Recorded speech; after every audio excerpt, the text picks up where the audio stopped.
देखिए बच्चे, अब हम डिस्कस करने जा रहे हैं बैलेंस्ड फोर्स और अनबैलेंस्ड फोर्स। बैलेंस फोर्स क्या बोल रहा है, आपको नाम से ही पता चल रहा है कि जिसमें बैलेंस होगा।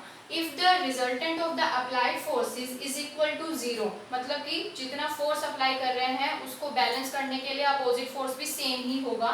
It is called the balance force. इसके क्या क्या इफेक्ट्स होते हैं, ये क्या क्या कर सकता है बैलेंस फोर्स।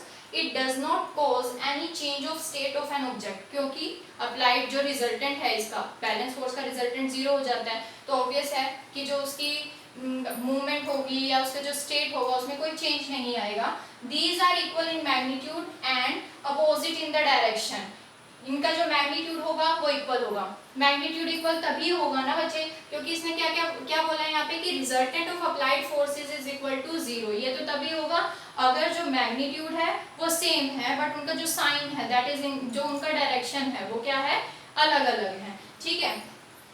थर्ड है balance forces can change the shape and size of an object. ये चेंज कर सकते हैं क्या, shape and size of an object. जो हम बैलेंस करने के लिए फोर्स अप्लाई कर रहे हैं, अगर उसको बैलेंस करने में किसी भी ऑब्जेक्ट का जो भी अगर साइज चेंज हो सकता है, तो हम क्या कर सकते हैं, बैलेंस फोर्स की हेल्प से उसको इजीली उसके जो किसी भी ऑब्जेक्ट के शेप और साइज को चेंज कर सकते हैं। अनबैलेंस फोर्स नाम से ही पता चल रहा है, जिसका रिजल्टेंट हमारा क्या होगा, बैलेंस फॉर्म में नहीं होगा।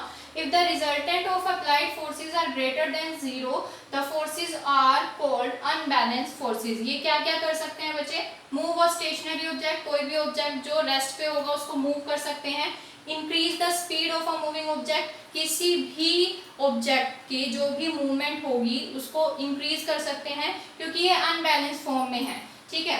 डिक्रीज कर सकते हैं किसी भी मूविंग ऑब्जेक्ट की स्पीड को, स्टॉप कर सकते हैं किसी भी ऑब्जेक्ट की स्पीड को, क्योंकि यहाँ पर कोई भी फॉर्म बैलेंस फॉर्म में नहीं होगी, तो ऑब्वियस है कि वो एक्स्ट्रा ही लगेगा जो फोर्स ऑलरेडी उस पर चल रहा है।